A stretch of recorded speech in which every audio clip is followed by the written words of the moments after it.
ವೀಕ್ಷಕರೇ, ಸ್ಟಾರ್ 74 ನ್ಯೂಸ್ಗೆ ಸ್ವಾಗತ. ನಾನು ಎಂ ಮಗಳಗಟ್ಟಿ. ವಿನಯ್ ಕುಲಕರ್ಣಿಗೆ ಜಾಮೀನು, ಕಾಂಗ್ರೆಸ್ ಕಾರ್ಯಕರ್ತರ ವಿಜಯೋತ್ಸವ ಆಚರಣೆ. ವಿನಯ್ ಕುಲಕರ್ಣಿ ಅವರಿಗೆ ಜಾಮೀನು ಮಂಜೂರುವಾಗಿದ್ದಕ್ಕೆ ಧಾರವಾಡದ ಹೆಬ್ಬಳ್ಳಿ ಅಗಸಿಯಲ್ಲಿ ಕಾಂಗ್ರೆಸ್ ಕಾರ್ಯಕರ್ತರು ವಿಜಯೋತ್ಸವ ಆಚರಿಸಿದರು.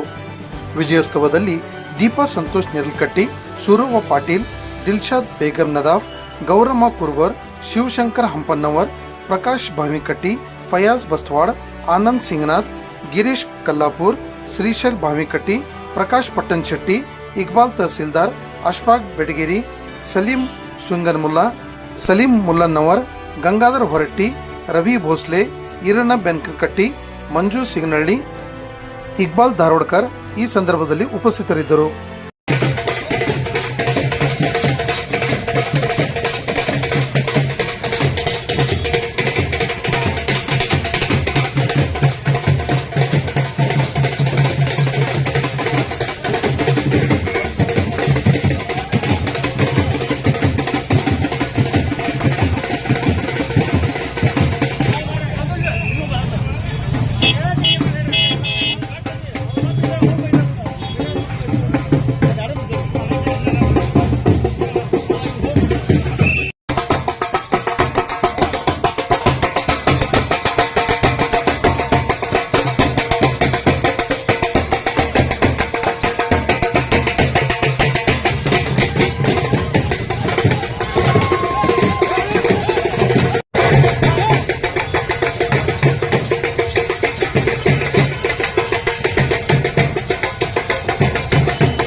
ಇಲ್ಲಿ ಇವತ್ತು ಕೋರ್ಟ್ ತೀರ್ಪು ಕೊಟ್ಟು ಹೈಕೋರ್ಟ್ ಡಬಲ್ ಬೆಂಚ್ ತೀರ್ಪು ಕೊಟ್ಟು ಸತ್ಯಕ್ಕೆ ಜಯ ಆಗೈತಿ. ಇಡೀ ಕರ್ನಾಟಕ ಜನತೆ ಹಾಗೂ 71 ಕ್ಷೇತ್ರದ ಗ್ರಾಮೀಣ ಜನತೆ ಎಲ್ಲರೂ ಸಂತೋಷ, ಒಂದು ಹಬ್ಬದ ವಾತಾವರಣ ನಿರ್ಮಿಸೇವೆ ನಾವು. ಕೆಲವೊಂದು ವಿರೋಧಿಗಳು ಈಗಾಗಲೇ ಉಪಚುನಾವಣೆ ಆಗೈತೆ ಅಂತೇಳಿ ಹಲವಾರು ಕಾರ್ಯಕ್ರಮದಲ್ಲಿ ಭಾಗವಹಿಸ್ತಾಗೈತೆ. ಇದ್ರ ಬಗ್ಗೆ ಏನಂತೀರಿ? ಅವರು ಟಿಕೆಟ್ ಕೇಳೋಗನ ಅದು ಯಾವಾಗಲೂ ಈಗಲ್ಲ, ಇಲೆಕ್ಷನ್ ಚುನಾವಣೆ ಬಂದಾಗೂ ಕೇಳುತ್ತಾರೆ, ಎಲ್ಲ ಕೇಳ್ತಾರೆ. ಅದನ್ನೆಲ್ಲ ತಲೆ ಕೆಡಿಸ್ಕೊಳ್ಳೋದಿಲ್ಲ. ನಮ್ಮ ಬೋನ್ ಯಾವಾಗಿದ್ರು ಇಲೆಕ್ಷನ್ ಆಗೋದಿಲ್ಲ ಮೊದಲೇ ಗೊತ್ತಿತ್ತು ನಮಗೆ. ಸುಪ್ರೀಂ ಕೋರ್ಟ್ ಆರ್ಡರ್ ಅದಾವು, ಹೈಕೋರ್ಟ್ ಆರ್ಡರ್ ಅದಾವು. ಇದೇ ಸೂರ್ಯಕಾಂತ ಚೀಫ್ ಜಸ್ಟಿಸ್ ಉತ್ತರ ಪ್ರದೇಶ ಅನ್ಸಾರಿ ಕೊಟ್ಟಂತ ಆರ್ಡರ್ ಅದಾವು. ಈಗಾಗಲೇ 23 ಆರ್ಡರ್ ಕೊಟ್ಟಾಗ 24ಕ್ಕೆ MP ಅದ ಅನ್ಸಾರಿ ಅವರು ಉತ್ತರ ಪ್ರದೇಶದೊಳಗೆ. ಈ ವಿಜಯೋತ್ಸವ ಏನು ಮಾಡಕತ್ತೀವಲ್ಲ ಇದು ಕಂಟಿನ್ಯೂ ಆಗ್ತದೆ ವಿಜಯೋತ್ಸವ. ಆಮೇಲೆ ಗ್ರಾಮೀಣ ಜನತೆಗೂ ತುಂಬ ವಿನಯ್ ಕುಲಕರ್ಣಿ ಪರವಾಗಿ ಅಭಿನಂದನೆ ಹೇಳ್ತೀನಿ. ಇಡೀ ಕರ್ನಾಟಕನ ಮುಖ್ಯಮಂತ್ರಿ ಆಗುವಂಥ ಕ್ಯಾಂಡಿಡೇಟ್ ಅದು. ಯಾರ್ದೋ ಪಿತೂರಿಂದ ಹೋಗಿತ್ತು, ಆ ಪಿತೂರು ಇವತ್ತು ಹೈಕೋರ್ಟ್ನಾಗ ಕಾಶ್ ಆಯ್ತು. ಇವತ್ತೇನೈತಿ ಹುಲಿ ಹೊರಗೆ ಬಂದೈತಿ. ಎಲ್ಲರೂ ಲಗ ಲಗ ಲಗ ಲಗ ಲಗ ಅಷ್ಟಕ್ಕೆ ಅವ್ರೆ ಸತ್ಯಕ್ಕೆ ಸಂಗತಿ ಒದ್ದಾಡಕತ್ತಾರೆ. ಈಗಾಗಲೇ ಇನ್ನೇ ಸ್ವಲ್ಪ ನಿಂತೊಳಗೆ ಧಾರವಾಡಕ್ಕೂ ಬರ್ತಾರೆ. ಧಾರವಾಡಕ್ಕೆ ಅವಕಾಶ ಆಗ್ತದೆ. ಧಾರವಾಡಕ್ಕೆ ಬಂದರೆ ಏನೇದು 1 ಲಕ್ಷ ಜನ ಕೂಡಿಸಿ ಅವ್ರ ಮೆರವಣಿಗೆ ಮಾಡ್ತೀವಿ. ನಮ್ಮ ವಿರೋಧಿಗಳು ಇರ್ಬೋದು, ಹೊಟ್ಟೆ ಕಿಚ್ಚ ಪಡೋದು ಸಹಜ, ಅದನ್ನೆಲ್ಲ ತಲೆ ಕೆಡಿಸ್ಕೊಂಗಿಲ್ಲ. ಅವ್ರಿಗೆ ಗೊತ್ತಾಗೈತಿ ಏನಾಗೈತೆ ಅನ್ನೋದು. ಅವ್ರ ಸಂತೋಷ ಪಡಲಿ, ಅವ್ರಿಗೆ ದೇವ್ರ ಒಳ್ಳೆ ಬುದ್ಧಿ ಕೊಡಲಿ ಅಂತ ಕೇಳ್ಕೊತೀನಿ.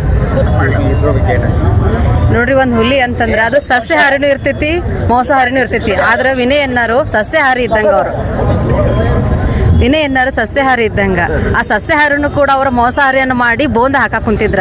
ಆದ್ರೆ ಇಲ್ಲಿ ಉಲ್ಟಾ ಆಯ್ತು. ಅದು ಸಸ್ಯಾಹಾರಿ ಇತ್ತಂದ್ಮೇಲೆ ಅಲ್ಲಿ ಬೋನ್ನಾಗ ಇರಕ್ಕೆ ಇಷ್ಟಪಡೋದಿಲ್ಲ. ಅದು ಹೊರಗಡೆ ಇರಬೇಕು. ಇನ್ನೂ ಸಾಕಷ್ಟು ಹಲವಾರು ಜನರ ಸೇವೆಯನ್ನು ಅವ್ರು ಮಾಡಬೇಕು. ಇಷ್ಟು ದಿವಸ ನಮ್ಮ ಗ್ರಾಮೀಣ ಭಾಗ ಒಂದು ಅನ್ನಾರ ಇದ್ರೂ ಕೂಡ ಒಂದು ಅನಾಥರ ಅಂತ ಅನಿಸ್ಕೊಂಡಿದ್ದಿಲ್ಲ. ಯಾಕಂದ್ರೆ ಅವರ ಪತ್ನಿಯವರು ಏನು ಮಾಡಿ ಹೋರಾಟ ಮಾಡಿದ್ರು, ಅವರಿಲ್ಲದೆ ಕೂಡ ಕೆಲಸಗಳನ್ನು ಸಾಗಾತಿದ್ದು. ಅದೇ ರೀತಿಯಾಗಿ ಇವತ್ತು ಅನ್ನಾರ ಏನು ರಿಲೀಸ್ ಆದ್ರಲ್ಲ, ಇಡೀ ನಮ್ಮ 71ನೇ ಕ್ಷೇತ್ರದಾಗ ಒಂದು ಹಬ್ಬದ ವಾತಾವರಣ ಆಗತೈತಿ. ಇಷ್ಟು ದಿನ ಅವ್ರು ಬೈ ಇಲೆಕ್ಷನ್ ಆದಂತ ಈಗ ಮೊದಲು ಮಾಡಲಿಲ್ಲ, ಅವ್ರು ಊರೂರು ಅಡ್ಡಾಡಲಿಲ್ಲ, ಈಗ ಅಡ್ಡಾಡಕ್ಕೆ ಕುಂತಿದ್ರು ಇಲೆಕ್ಷನ್ ಸಂಬಂಧ. ಅದೇ ರೀತಿ ಯಾವುದೇ ಆಗಬಾರ್ದಂತಾನೆ ಆ ದೇವರು ಒಂದು ಆಶೀರ್ವಾದ ಮಾಡಿ ಅನ್ನಾರಿಗೆ ರಿಲೀಸ್ ಮಾಡಿದ್ರು. ಎಲ್ಲ ನಾನು ಇಡೀ ನಮ್ಮ 71ನೇ ಕ್ಷೇತ್ರಗೂ ನಾನು ಅಭಿನಂದನೆ ಸಲ್ಲಿಸ್ತೇನೆ. ಅನ್ನಾರಿಗೂ ದೇವರ ಆಶೀರ್ವಾದ ಇನ್ನೂ ಕೊಡಲಿ ಅಂತ ಕೇಳ್ಕೊತ ಅವ್ರು ಇನ್ನೂ ಉತ್ತಮ ರಾಜಕೀಯದಲ್ಲಿ ಬೆಳಿಬೇಕಂತ ನಾನು ಕೇಳ್ಕೊತೀನಿ. ಧನ್ಯವಾದ. ವಿನಯ್ ಕುಲಕರ್ಣಿ ಅವರಿಗೆ ಎಲ್ಲರೂ ಗಡಗಡ ಅಂತ ನಡೆಸುವಂಗ ಇದೇ ಒಂದು ಹೆಮ್ಮೆ ವಿಷಯ. ನನಗೆ ತುಂಬ ಖುಷಿ ಆಗ್ತಾ ಇದೆ. ಅವರು ಬಂದು ಇವಾಗ ಆಣೆ ಬಲ ಬಂದಂತಾಗಿದೆ ನಮ್ಮೆಲ್ಲರಿಗೂ ಕೂಡ. ನಾವು ನಮ್ಮ ಅಣ್ಣರು ಯಾವಾಗ ಬರ್ತಾರೆ ಅಂತ ಜಾತಕ ಪಕ್ಷಿ ಅಂತ ದಾರಿ ಕಾಯ್ತಾ ಇದ್ವಿ. ಇವತ್ತಿನ ದಿವಸ ಅದು ಹುಲಿ ಹೊರಗಡೆ ಬರ್ತಾ ಇದೆ. ನಮಗೆ ಆಣೆ ಬಲ 1000 ಆಣೆ ಬಲ ಬಂದಂತಾಗಿದೆ. ನಮಗೆ ಇನ್ನು ಯಾವುದೇ ರೀತಿಯ ಹೆದರಿಕೆ ಇಲ್ಲ, ಯಾವುದೇ ಇಲ್ಲ. ನಮ್ಮ ಗ್ರಾಮೀಣ ಭಾಗದಲ್ಲಿ ಅಭಿವೃದ್ಧಿ ಕೆಲಸಗಳು ಕುಂಠಿತವಾಗದೆ ಅಕ್ಕ ಅವರ ನೇತೃತ್ವದಲ್ಲಿ ನಡೀತಾ ಇದ್ದವು. ನಮ್ಮ 71 ಭಾಗಕ್ಕೆ ಅತ್ಯಂತ ಖುಷಿಯಾಗಿದೆ. ನಮ್ಮೆಲ್ಲ ಸಾರ್ವಜನಿಕರು, ಕಾಂಗ್ರೆಸ್ ಕಾರ್ಯಕರ್ತರು ಸಂಭ್ರಮನೆ ಆಚರಿಸಿದ್ದಾರೆ. ಮತ್ತು ಅವರು ವಿನಯ್ ಕುಲಕರ್ಣಿ ಅವರು ಬಂದಿಂದ ಇನ್ನು ನಮ್ಮ 71ದ್ದು ಹಾಗೂ ನಮ್ಮ 9 ವಾರ್ಡಿದ್ದು ಪ್ರಗತಿಯನ್ನು ಹೆಚ್ಚಿನ ತರಗತಿಯಲ್ಲಿ ಸಾಗ್ತದೆ. ಮತ್ತು ಜನರಿಗೆ ಒಳ್ಳೆಯ ಆಶ್ವಾಸನೆಯನ್ನು ಕೊಟ್ಟು ಜನರ ಕಾರ್ಯಕ್ಕೆ ನಮ್ಮ ವಿನಯ್ ಕುಲಕರ್ಣಿ ಅವರು ಇನ್ನೂ ಹೆಚ್ಚಿನ ಬಲ ಅವ್ರಿಗೆ ಬರಲಿ. ಮತ್ತು ಅವರು ಬಂದು ನಮ್ಮ ಧಾರವಾಡಕ್ಕೆ ಧಾರವಾಡಕ್ಕೆ ಬಂದಿಂದ ಇನ್ನೂ ಪ್ರಗತಿ ಕಾರ್ಯವನ್ನು ಮಾಡ್ತಾರೆ ಅಂತಂತೇಳಿ ನಾನು ಅವರಿಗೆ ಶುಭ ಹಾರೈಸ್ತೀನಿ. ಪ್ರಕಾಶ್ ಬಾವಿಕಟ್ಟಿ, ವಕೀಲರು.